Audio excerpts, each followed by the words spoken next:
Fani Willis is just the gift that keeps on giving. You scratch the surface and it's all just dirt, corruption underneath. This time they're opening up an investigation on her that could lead to money laundering and bank fraud through donations. This is through corrupt donations. This is a long, long investigation that's been going on. Suddenly her name comes up. We'll get to all of it, but it doesn't surprise me now, right? Now that you find all the lying and all this other, many other prongs of investigations in her, it doesn't surprise me. This is old school corruption and how Fulton County, Georgia does things. Welcome to Doug in Exile. I'm Doug TeNapel. This is where the happy patriots are. Watch this. Did you donate 8,000 times? I cannot imagine. Even if it were true, why is that an issue? Well, it doesn't seem possible that you donated that many times. You're right. It doesn't, so that's actually disturbing. We're investigative reporters. We're just trying to figure out there's some fraud happening. This is your name on the FEC website. I can't imagine that I did that. That's like impossible. That's impossible. It's impossible. So that clip was just James O'Keefe going door to door to seniors who appeared to have donated to this Act Blue. This is an old school left-wing corrupt organization. But seniors who gave thousands of times to this organization, and he would just go and double check the name and the address and match it to the donation. And the seniors have no recollection of making donations to Fani Willis. One of the tipsters behind the investigation, Peter Berniger, has uncovered more evidence of what is called Smurfs, cutouts being used to funnel illicit funds to political candidates. You're going to hear a lot more about Smurfing, both throughout this video, but also through this next election cycle. We'll let them explain it, but I'll wrap it up for you too also. He has poured through Fani Willis's donations and found evidence that these donations aren't coming from who they say they are. Like this example from Alberta, Michigan, from a place called the Cabbage Shed. Yeah, so why would someone in Michigan be giving money to Fani Willis? So that's the first trigger, is someone from out of state in Michigan is giving money to Fani Willis. Doesn't make sense. To Fulton County District Attorney Fani Willis. And this example from St. Petersburg, Florida, which looks to be, as you guessed it, just a vacant lot. Steve Crowder did some of this investigating also in the Maricopa County donations. Why are there so many donations coming from empty lots, from non-existent addresses, way beyond just a mistake, but systematic? And oftentimes it's multiple donations coming from the same address. Now, Florida Senator Marco Rubio's office has taken a look at these Smurfs and has filed a complaint about Act Blue and has demanded the FEC chair and vice chair investigate the radical activist arm of the Democratic Party. This is Marco Rubio is on the game now, having them look into what's called Smurfing. Get used to that word because it seems to be a new way that the Democrats have been funding all of their corruption for the last 4 years. In Rubio's strongly worded letter, he says, quote, recently alarming reports emerged of fraudulent donations being reported to the FEC by Act Blue. These reports indicate that numerous individuals, including senior citizens, have purportedly donated to Act Blue thousands of times a year. Senior citizens are particularly vulnerable, and I know my audience has a majority of senior citizens in my audience. So now they're not taking the money from you. They're just using your name and address. And then the donation's probably coming from somewhere else, like a George Soros, but they just need a face and an address to run it through to cover up. So it's still identity theft, but just a warning to my seniors, they're not taking the money from you. They're using your name. However, according to recent investigative reports, many of these individuals had no idea that their names and addresses were being used to give thousands of dollars in political donations, with most of those donations going to Act Blue. Why would seniors suddenly be donating to Act Blue? It just doesn't make sense. However, senior names and addresses are easy to come up with those lists because you're registered by age in your state. So they could create a giant list of people over a certain age, which means they're less likely to investigate or find out. So you might even want to Google your own name and see if your name and address comes up on some of these corrupt contributions. It should come as no surprise that ActBlue serves as a vessel for fraud, considering the intentional lack of security ingrained within their donation processes and systems. How does this apply to Fani Willis? What's the big deal? Well, ActBlue gave a ton of money to Fani Willis, and they looked up a lot of these addresses, including, by the way, names with no addresses is another way they do it. They can't find an address for them, and you give a donation. That's another instantly illegal donation. Our team of data experts, we have run 2 campaign cycles of reports that Fani Willis's campaign herself filed to the state of Georgia. And what we found is 3 main issues of campaign finance violations. Okay, here goes the big stuff.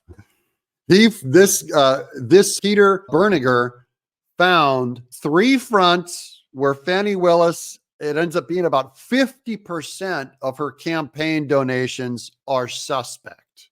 The first one is we found 220 donations made to her campaign, and no name or address at all was provided on the campaign finance reports.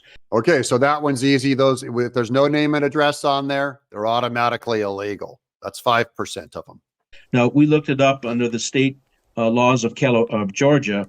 That is an automatic black and white violation. So there's 220 right there. That totals approximately $23,000. Now, on the other forms of fraud, it gets even worse for Fani. Now, that's a lot of money when you consider this is a Fulton County, Georgia district attorney race. District attorneys typically don't have these humongous sums that you might see in a national type race. So why would there be bigger sums for Fani Willis? Like, people just don't give the district attorneys in that way, unless you're George Soros throwing money in it from the top. So the second violation we found is regarding $27,000 in donations that were in excess of the $3,000 limit. So that's the other clue, is that people just in general don't give that way unless they're corrupt. You don't give big money unless you're trying to launder big chunks of money. So we're over 10% already of her total contributions to her 2 campaigns are in gross violation of Georgia campaign finance law. Okay, that's just 10% though. Where does the other 40% come from? Watch this. Smurfing is structured campaign money laundering. It's where the bad guys want to take a large sum of money, say $50 million, divvy it up into various campaigns across the country, including Fani Willis's, whereby they reduce the transaction amount, contribution amounts to very small amounts. So imagine if you had to give like $5 million or $20 million to a bunch of candidates, left-wing candidates. And it would be obvious if you just dropped 5 million here, 5 million there. But what if you took that 5 million and you spread it across 5 million donors, right? $1 each for 5 million donors. Well, now you just need a list of 5 million donor names and addresses. And that's where they go to these senior addresses, and they can just give massive amounts of micro donations, more than normal. That's smurfing. It's from 50 cents, $3, $7, $25. But then they replicate those transactions by the tens of millions over the years. And it would be very difficult to track, because how often are you going to go track a $1 donation to a candidate? So it's excellent for hiding. It's excellent for not showing who's really giving what to what candidate. So this is now the big breaking news. We are filing today under sworn oath a complaint to the Georgia State Ethics Commission against Fani Willis of $160,000 in smurfing.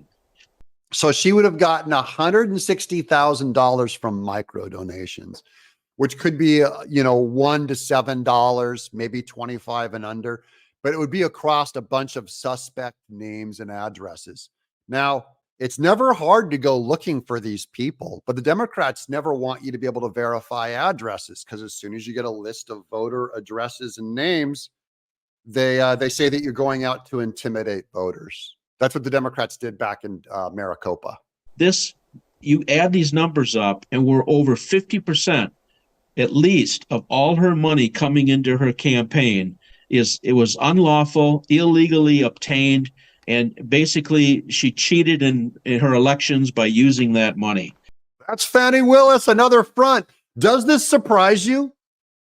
I mean, I would be shocked other than it's Fani Willis. You go like, well, of course, this is how she runs for office. We know 100% of them so far have been senior citizens over to the age of 65 and typically into the 70s, 80s, and even 90s. So this is identity theft. This is elderly financial abuse.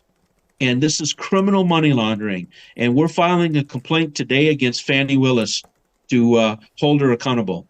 Yeah, we're going to hold her accountable. But wait, it gets better. Because the way that you hold someone accountable in this case, if she's guilty of this, she's going to jail. Of course. And again, remember, this is identity theft. This is elderly financial abuse. This is criminal money laundering. This is bank fraud because obviously the transactions are going through the banks. Just adding a few more of those to her list of crimes. This is on top of the Trump trial. This is on top of her affair.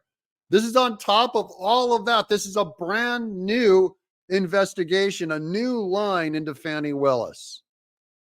Good news for Trump. So there's a multiple and it's cheating in the election.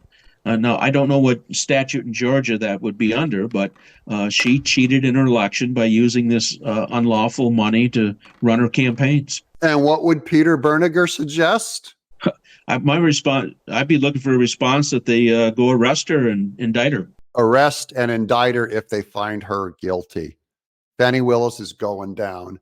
And I mean, figurative, not literally. I'm dug in exile.